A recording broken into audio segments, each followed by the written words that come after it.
الحمد لله والصلاة والسلام على رسول الله وعلى آله وصحبه ومن والاه। আব্দুল্লাহ বিন আব্বাস রাদিয়াল্লাহু আনহু বলেন, বারিরার স্বামী ছিলেন একজন ক্রীতদাস। তাকে মুগিস নামে ডাকা হতো। মুগিস বারিরার পিছে কেঁদে কেঁদে ঘুরছেন আর তার দাড়ি বেয়ে অশ্রু ঝরছে। নবীজি সাল্লাল্লাহু আলাইহি ওয়াসাল্লাম আব্বাস রাদিয়াল্লাহু আনহুকে বললেন, হে আব্বাস, বারিরার প্রতি মুগিসের ভালোবাসা এবং মুগিসের প্রতি বারিরার উদাসীনতা দেখে আপনি কি অবাক হন না?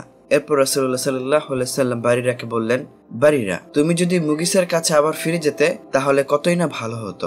বারিরা বললেন, ইয়া রাসূলুল্লাহ, আপনি কি আমাকে হুকুম দিচ্ছেন? রাসূলুল্লাহ সাল্লাল্লাহু আলাইহি ওয়াসাল্লাম বললেন, আমি কেবল সুপারিশ করছি। বারিরা বললেন, তাকে দিয়ে আমার কোনো প্রয়োজন নেই। বারিরা এক আনসারী সাহাবীর দাসী ছিলেন। তার স্বামীর নাম ছিল মুগিস। বারিরা স্বাধীন হওয়ার ইচ্ছা পোষণ করেন। এজন্য তিনি তার মনিবের সঙ্গে কিতাবাত অর্থাৎ টাকার বিনিময়ে স্বাধীন হওয়ার চুক্তি করেন। মা আয়েশা রাদিয়াল্লাহু আনহা স্বাধীনতা লাভের জন্য তাকে আর্থিক সাহায্যের আগ্রহ প্রকাশ করেন।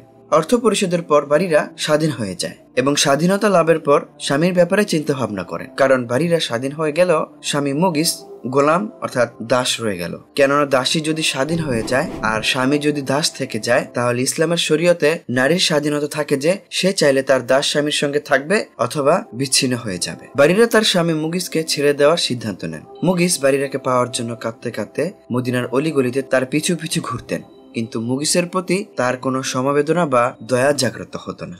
মুগিস এভাবে বারিরাকে পাওয়ার ব্যাপারে নিরাশ হয়ে ছুটে গেল রাসূলুল্লাহ সাল্লাল্লাহু আলাইহি ওয়াসাল্লামের কাছে। নবী সাল্লাল্লাহু আলাইহি ওয়াসাল্লাম বারিরাকে বললেন, হে বারিরা, তুমি যদি তার সঙ্গে ঘর সংসার করতে, সে তো তোমার স্বামী, তোমার সন্তানের পিতা।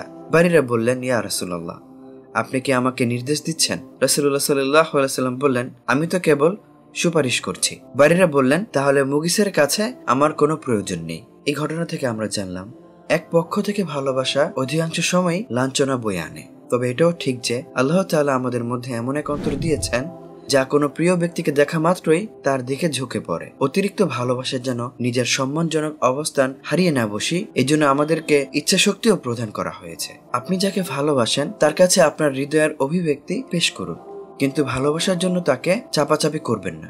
একবার পরীক্ষা করুন আর একবার ভালোবাসুন, তবে আপনার মধ্যে বিবেচনা শক্তি থাকতে হবে। আগের যুগের মানুষ বলতেন, কখনো কখনো দুই একটা পৃষ্ঠা উল্টানো যথেষ্ট হয় না, বরং পুরো কিতাব পরিবর্তন করতে হয়। অর্থাৎ প্রয়োজনে নিজেকে আমূল পাল্টে ফেলতে হবে অথবা ভালোবাসার ঠিকানা পাল্টে নিতে হবে। নারীরা কোনো বিক্রয় পণ্য নয় যে ব্যক্তি মোহর প্রদান করবে তার কাছেই তাকে হস্তান্তর করতে হবে। ন্যায়সঙ্গতভাবে অন্তর কারো প্রতি আকৃষ্ট থাকা সত্ত্বেও মেয়েকে অন্যত্র বিয়ে বসতে বাধ্য করাটা জুলুম। দেহ হত্যার চেয়ে অন্তরকে হত্যা করাটা অধিক কষ্টদায়ক এবং পাপের কারণ। আপনি প্রাচীন যুগের আরবদের কুসংস্কার পরিত্যাগ করুন। তারা মেয়েদেরকে মেয়েদের পছন্দসই পুরুষের কাছে বিয়ে দিত না। রাসূলুল্লাহ সাল্লাল্লাহু আলাইহি ওয়াসাল্লাম বলেছেন, পরস্পর ভালোবাসাময় নারী পুরুষের জন্য বিয়ে ব্যতীত অন্য কোনো পথ নেই। তবে এই ভালোবাসা হতে হবে দিনের জন্য, দিনের সীমা রেখা মেনে। দুনিয়ার মোহে কিংবা নাজায়েজ পদ্ধতিতে ভালোবাসায় কোনো প্রকার কল্যাণ নেই। এই মোহ অল্প সময়ে কেটে যায়, জীবন দুর্বিষহ হয়ে ওঠে। সবচেয়ে বড় কথা, আল্লাহ নারাজ হন। আপনি যাকে পছন্দ করেন তার অভিভাবকের নিকট বিয়ের প্রস্তাব দেবেন। তার পরিবার এবং ওই নারী যদি আপনাকে পছন্দ করে তাহলে শরীয়ত মেনে বিয়ে করে ফেলবেন। আপনার জীবন হবে অনাবিল আনন্দে ভরপুর। বিয়ের আগে প্রেম ভালোবাসা জায়েজ নেই। আর আরেকটি বিষয় হচ্ছে পরামর্শ। বারিরা ভালোভাবে জানতেন যে রাসূলুল্লাহ সাল্লাল্লাহু আলাইহি ওয়াসাল্লামের আদেশ শিরোধার্য।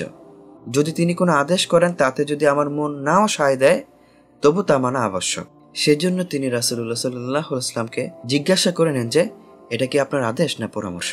যখন রাসূলুল্লাহ সাল্লাল্লাহু আলাইহি ওয়াসাল্লাম বললেন, না, এটা আমার পরামর্শ, তখন বারিরা বললেন, পরামর্শ গ্রহণ না করার ব্যাপারে আমার স্বাধীনতা রয়েছে, কারণ মুগিসের সঙ্গে আমার জীবনযাপন করা কষ্টকর। সেজন্য আমি তার থেকে পৃথক হতে চাচ্ছি। এক্ষেত্রে যে পরামর্শ গ্রহণ করবে তার প্রথমেই এই ব্যাপারে স্পষ্ট হওয়া চাই যে সে যার সঙ্গে পরামর্শ করছে তিনি কি পরামর্শ দিচ্ছেন না আদেশ করছেন।